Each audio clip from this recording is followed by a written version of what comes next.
जो सांझ ख्वाब देखते थे नैना, बिछड़ के आज रो दिए है नैना। सांस हैरान है, मन परेशान है, हो रही सी क्यों रुआं सा ये मेरी जान है। Hello everyone, welcome to my YouTube channel. तो गाइस, जो मेरा वीडियो देखते हैं, मुझे सब्सक्राइब करते हैं, आई एम वेरी थैंक्सफुल। तो कैसे हैं आप? तो गाइज, हम सभी जीवों के शरीर में आत्मा होती है, चाहे मनुष्य हो, जीव जंतु हो, पशु पक्षी हो। तो जो हमारे शरीर में आत्मा होती है, हमारी आत्मा से ही सांसें चलती हैं, धड़कनें चलती हैं, हमारी इंद्रियां काम करती हैं। और जब हमारे शरीर से आत्मा निकल जाती है तो हमारी सांसें धड़कनें बंद हो जाती हैं, इंद्रियां भी काम करनी बंद हो जाती हैं।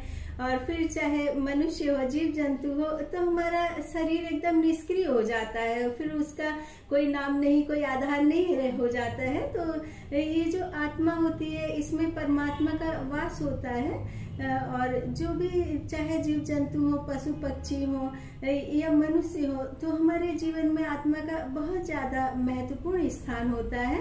और ये जो मनुष्य होते हैं, मनुष्यों को जितना कार्य करने की क्षमता प्रदान होती है, इनके शरीर की जो भौतिक संरचना होती है, मनुष्य के अलावा कोई भी जीव जंतु या पशु पक्षियों की नहीं होती। इसलिए कहा जाता है कि जो मानव जीवन होता है वो कई सारी योनियों को पार करने के बाद मिलता है। और मनुष्य का जीवन बहुत ही ज्यादा बहुमूल्य होता है, इसलिए हमको इसको सहज कर भी रखना चाहिए और अच्छे कार्यों में भी लगाना चाहिए। क्योंकि जो जीव जंतु, पशु पक्षी वगैरह होते हैं, उनके शरीर की संरचना इस तरह की नहीं होती है कि वो अपने दैनिक जीवन के कार्यों को कर सके और या फिर मेहनत कर सके, या फिर उनकी इंद्रियां इतनी ज्यादा हमारी तरह इंद्रियां जागृत नहीं होती हैं कि वो सब बातों को बोल सके, महसूस कर सके। क्योंकि वो लोग एक मूक होते हैं, हमें नहीं पता चलता यदि वो कुछ महसूस भी कर रहे हो, बोलना भी चाह रहे हो। तो इसलिए हमको जो पशु पक्षी प्राणी होते हैं, इनकी सेवा करनी चाहिए। और हम लोग जो अपने लिए घर बनाते हैं, रहने का जो स्थान बनाते हैं, तो उसमें ज्यादा से ज्यादा ऐसी सामग्रियों का इस्तेमाल करते हैं जिससे कि हमारा घर बहुत मजबूत हो और सुरक्षा की दृष्टि से भी बहुत ज्यादा मजबूत हो। लेकिन ये जो जानवर, पशु पक्षी होते हैं, ये तो तिनका तिनका करके घर बनाते हैं, और घर बनाने में इनको बहुत ज्यादा टाइम लग जाता है। कई बार तो ऐसा भी होता है कि जो पेड़ों पर चिड़िया घर बनाती हैं, घर बनाते बनाते ही उनकी मृत्यु हो जाती है, और जो उनका घर होता है वो दूसरे पक्षी उस घर को यूज करने लगते हैं। लेकिन उसके बाद भी पशु पक्षियों के पास ना तो रहने के लिए हमारी तरह घर होते हैं और ना ही ऐसी सुख सुविधाएं होती हैं। और ये लोग ब्रश भी नहीं कर सकते, नहा भी नहीं सकते, और हम लोगों की तरह जिंदगी भी नहीं गुजार सकते। लेकिन फिर भी आप देखिए, ये हाइजीन की तरफ से हम लोगों से ज्यादा ही साफ सुथरे रहते हैं, क्योंकि कुदरत की तरफ से इनको इतना वरदान मिला हुआ है। और हम लोग मनुष्य हैं, तो मनुष्य होने के नाते जितने भी मूक जीव हैं, चाहे वो पशु पक्षी हो या फिर कोई भी प्राणी हो, हमको उनकी सेवा करनी चाहिए। क्योंकि यदि हम किसी की भी सेवा करते हैं तो वो सच्चे अर्थों में परमात्मा की सेवा होती है। और हम जो भी परोपकार करते हैं, हम सेवा करते हैं और दूसरों के लिए दान पुण्य का अच्छा कार्य करते हैं, वो कभी भी व्यर्थ नहीं जाता है। और आजकल मैं देखती हूँ कि रील और यूट्यूब चैनल पर लोग बहुत ज्यादा वीडियो डालते हैं, पशु पक्षियों को बचाने के लिए संदेश देते हैं और जानवरों की सेवा करते हैं। तो ये जो सोशल मीडिया है, ये जन जागृति का बहुत ही ज्यादा उम्दा और सरल साधन है, और इसके माध्यम से बहुत ही अच्छी तरह से जन जागरण हो जाता है। और कई लोग ऐसे होते हैं कि जो स्ट्रीट डॉग होते हैं या फिर स्ट्रीट जैसे कि बंदर वगैरह होते हैं, यदि उनका एक्सीडेंट हो जाता है, बहुत बीमार रहते हैं, तो उनके लिए एक संस्था बना करके रखते हैं। तो जब भी कोई स्ट्रीट डॉग या फिर बंदर वगैरह बीमार होते हैं, तो उनको पशु चिकित्सालय में ले जाते हैं और उनके खाने का, रहने का, भोजन का पूरा अच्छी तरह से प्रबंध करते हैं। और ये जो संस्था होती है, इसके लिए कोई इनको अलग से पैसे नहीं मिलते, इनको आर्थिक सहायता नहीं मिलती है। ये अपनी तरफ से ही आर्थिक सहायता दूसरों से यदि मांगते हैं तो इनके उसमें परिवार वाले होते हैं, मित्र होते हैं।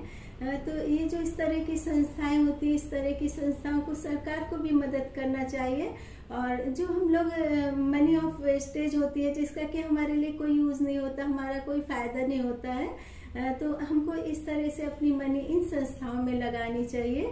और रील पर और यूट्यूब चैनल पर मैं देखती हूँ कि कुछ लोग ना जो पक्षी होते हैं उनके लिए पेड़ों में बोतल में पानी भर करके उसको रस्सी में बांध करके पेड़ों की डालियों पर बांध देते हैं, या फिर बोतलों में खाना भर के उसको इस तरह से खाने को भरते हैं कि जैसे जैसे वो पक्षी खाने को खाते जाएंगे तो वो जो खाना है वो नीचे आएगा, तो खाने की वेस्टेज भी नहीं होगी। और इस तरह से बहुत सारे लोग पशु पक्षियों और प्राणियों की सेवा करते हैं। और कुछ लोग ऐसे हैं कि छत की मुड़ेर पर अनाज वगैरह बहुत सारा डाल देते हैं, तो जो पक्षी होते हैं सुबह से ही छत की मुड़ेर पर और जो तार वगैरह होते हैं उन पर बैठ करके इंतजार करते रहते हैं। जैसे ही खाना डालते हैं वैसे ही वो लोग आ जाते हैं और खाना खा करके उनका पेट भर जाता है और वो बहुत सारी दुआएं देते हैं। क्योंकि ये जो मूक पक्षी होते हैं या जानवर होते हैं ये हमको वैसे बोल करके आशीष नहीं दे सकते, लेकिन जो इनकी दुआएं होती हैं वो हमारे लिए बहुत ज्यादा काम आती हैं।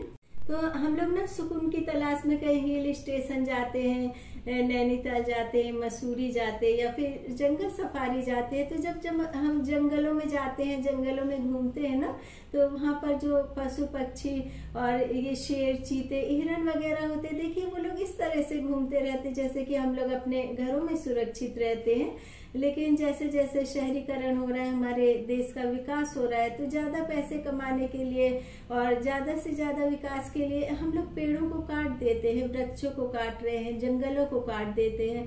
और ये जो जानवर होते हैं, पशु पक्षी होते हैं, इनको हम घर से बेघर कर रहे हैं और ये मूक होते हैं। और जब भी जंगल काटते हैं या फिर वहाँ के पेड़ काट देते हैं तो ये लोग एकदम मूक होकर के, बदहवास होकर के अपने छोटे छोटे बच्चों को लेकर के इधर उधर भागने लगते हैं। इनको ये नहीं समझ आता है कि हमको घर से बेघर किया जा रहा है तो हम कहाँ जाएं। क्योंकि जो किसान होते हैं और गांवों में जो भी जमीन है, जमीन पे फैक्ट्रियां लगाई जाती हैं या फिर सरकार अपने कब्जे में उन जमीनों को लेती है, तो वहाँ के जो भी ऑनर है या फिर किसान है तो उनको जमीन का मुआवजा दिया जाता है। लेकिन ये जो जानवर होते हैं जब जंगल काटे जाते हैं तो एकदम बेघर हो जाते हैं, ना इनके खाने का ठिकाना रहता है, ना इनके रहने का ठिकाना होता है, और ये एकदम बेजुबान होते हैं, ना इनके लिए कोई कानून बना होता है, ना इनको ये पता होता है कि हम यदि घर से बेघर हो गए तो इसका क्या सॉल्यूशन होना चाहिए। तो मुझे ऐसा लगता है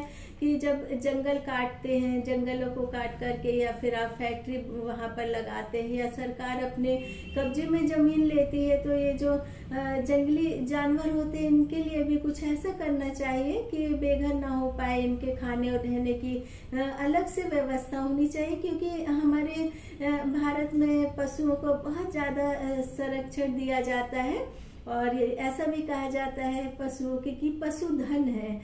क्योंकि जो हमारा भारत है पशुओं की दृष्टि से, पक्षियों की दृष्टि से बहुत ज्यादा समृद्ध है हमारा देश।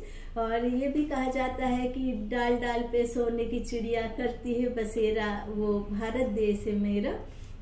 तो यहाँ पर जो मोर है उसको राष्ट्रीय पक्षी माना जाता है, जो शेर है उसको जंगल का राजा माना जाता है। और जब मैं छोटी थी तो हम लोग पार्क जाते थे, तो पार्क में झूला वगैरह झूलने के बाद फिसल कुंडी में घूमने का, सब जगह घूम करके मैं चिड़ियाघर में चली जाती थी। वहाँ पार्क में बहुत बड़े स्पेस में चिड़ियाघर बना हुआ था और उसमें हिरन, बारहसिंगा, खरगोश और वाइट कलर के चूहे, बहुत सारे जानवर और छोटे छोटे से भी उसमें जीव जंतु वगैरह थे। और वहाँ पर उसको इस तरह से लुक दिया गया था कि उन्हें ऐसा लगे कि वे जंगल में ही चारों तरफ हरी हरी घास लगा रखी थी। तो गर्मी बहुत ज्यादा रहती थी तो खसखस की टाट लगा करके वहां पर पानी का सावर चला करके रखते थे और सारी तरफ बहुत ज्यादा ग्रीनरी रहती थी और उनके पास में घास हो, जो कुछ भी वो खाते थे तो उनके लिए खाने के लिए रखा जाता था कि ताकि उनको एकदम ऐसा महसूस हो कि वो जंगल में हो। तो जब मैं उनको देखती थी तो मैं ये सोचती थी कि ये पशु पक्षी बोल तो नहीं सकते हैं, लेकिन जो इनके अंदर भावना होती है, संवेदनाएं होती हैं, जो एक अपनापन होता है, एक स्नेह होता है, वो हम इंसानों की तरह ही होता है। और ये कहीं ना कहीं हम इंसानों से भी ज्यादा वफादार होते हैं। क्योंकि हम इंसानों का जो जमीर होता है वो जरूरत के लिए होता है। जब जरूरत होती है तब हमारा जमीर जागता है, और जब दूसरों को जरूरत होती है तो हमारा जमीर कहीं ना कहीं सो जाता है। लेकिन ये लोग ऐसे नहीं होते हैं। हम एक बार भी इनको स्नेह से देखें तो ये हमेशा के लिए ही हमारे हो जाते हैं। और आजकल हमारे देश में जो गौरैया चिड़िया है वो कहीं ना कहीं बहुत ज्यादा कम होती जा रही हैं, जबकि गौरैया चिड़िया को हमारे घर आंगन, मुडेर, छज्जे, खपरेल की शोभा माना जाता था। और जैसे जैसे बड़ी बड़ी बिल्डिंग बन रही हैं और फिर मोबाइल टावर बन रहे हैं, तो ये जो चिड़िया है इनको ऑक्सीजन कम मिलती है, पॉल्यूशन बहुत ज्यादा बढ़ता जा रहा है, तो इनकी प्रजाति कम होती जा रही है। तो मैंने कुछ दिन पहले टीवी में देखा था कि दिल्ली में एक सर है, तो वो नारियल की जूट से चिड़िया के घोंसले बनाते हैं, और चिड़िया के घोंसले बना करके उनको धागे में बांध करके पेड़ों पर टंगा देते थे और सभी को यही संदेश देते थे। और वह नारियल की जो जूट है उसके घोंसले बनाना भी लोगों को सिखाते थे। सबसे ये बोलते थे कि पशु पक्षियों को बचाओ। और मैं देखती हूँ कि बहुत सारे लोग ऐसे हैं जो कि पशु पक्षियों जानवरों को बचाने की मुहिम चला रहे हैं। और एक लड़का है रील पर वीडियो बनाता है, तो उसने स्काई येलो नाम से अपना चैनल बना रखा है। तो वो भी बोतलों में पानी भर के, खाना भर के, और फिर उसमें बोतलों में रस्सी से बांध के उनको पेड़ों पर टंगाता है। और उसने कुछ जंगलों को भी गोद ले रखा है, और वो लकड़ी के छोटे छोटे से हट बनाता है, और हट भी इस तरह से बनाता है कि सिर्फ उसमें चिड़िया ही रह सके। और उसने 1 लाख बर्ड हाउस बनाने का प्लान बना रखा है, और वो बहुत ज्यादा मेहनत करता है। और इस तरह से आजकल के जो नए युग के बच्चे हैं इस तरह से अच्छे कार्य करते हैं, तो देख करके बहुत ज्यादा खुशी होती है। गाँवों में आज भी जो सवेरा होता है वो चिड़ियाओं के चहकने से होता है। और मेरे घर भी शहर के बीचों बीच है, लेकिन चारों तरफ बहुत ज्यादा हरियाली है, और सुबह सुबह मेरे यहाँ भी चिड़िया चहकती रहती हैं। और जहाँ पर भी बहुत ज़्यादा पॉल्यूशन है वहाँ से जो पशु पक्षी है, चिड़िया वगैरह है, वो कहीं ना कहीं गायब होते जा रहे हैं। तो हम लोग यदि पेड़ पौधों को और इन पशु पक्षियों को संरक्षित रखेंगे, सुरक्षित रखेंगे, तभी हमारा जीवन है। और एक तरफ तो हम लोग ज़्यादा से ज़्यादा पेड़ पौधे लगाते हैं कि पॉल्यूशन कम से कम हो, और दूसरी तरफ हम लोग वनों को काट देते हैं, जंगलों को काट देते हैं अपनी सुविधा के लिए।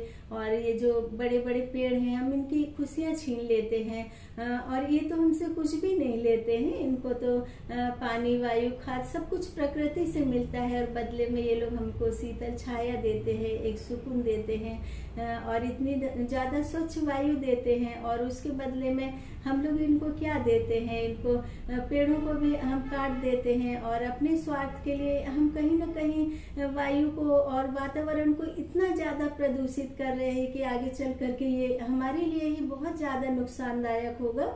और हम लोग तो इस तरह के प्रदूषण में रहने के कुछ बहुत आदी भी हो चुके हैं, लेकिन जो आने वाली जनरेशन है उसके लिए ये जो प्रदूषित वातावरण है ये बहुत ज्यादा मुश्किल का हो जाएगा। और मुझे ऐसा लगता है इसी तरह से वायु में प्रदूषण होता रहा तो हर किसी को ऑक्सीजन मास्क लगा करके घूमना पड़ेगा। और यदि हम लोग पेड़ पौधों को, पशु पक्षियों को, जंगल को बचाते रहेंगे तो ये हमारे जीवन के लिए भी बहुत ज्यादा फायदेमंद होगा, तभी हम लोग अपने जीवन को बचा पाएंगे। और कभी कभी जब मैं सुबह सुबह चिड़ियाओं के चहकने की आवाज सुनती हूँ तो पहले तो बहुत सारी चिड़िया पेड़ों पर बैठती थी, हमारे घरों में, आंगन में घूमती रहती थी, तो मुझे ये गाना याद आ जाता है। ओरी चिड़ैया नन्ही सी चिड़िया अंगना में फिर आ जा रे।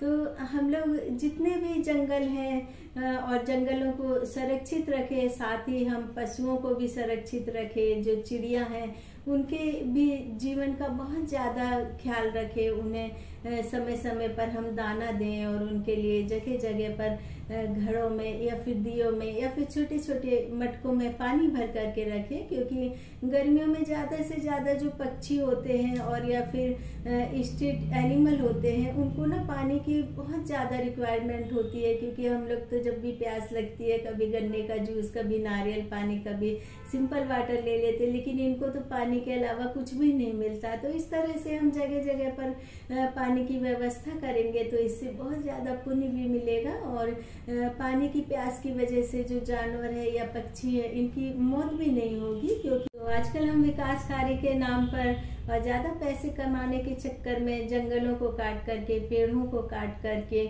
कभी हॉस्टल बनाते हैं या फिर कॉलेज बनाते हैं, वाटर पार्क बनाते हैं, फार्म हाउस बनाते हैं या फिर बड़े बड़े हॉस्पिटल बना देते हैं, और ये जो जितने भी मूक जानवर हैं ये बेघर हो जाते हैं, इनके रहने का कोई ठिकाना नहीं होता है। तो हमको अपनी सुविधाओं के साथ साथ में इनकी सुविधाओं का ध्यान भी रखना चाहिए, इनकी सेवा करना चाहिए, परोपकार करना चाहिए, तभी हमारा जो मनुष्य का जन्म है वो सच्चे मायने में सार्थक होगा।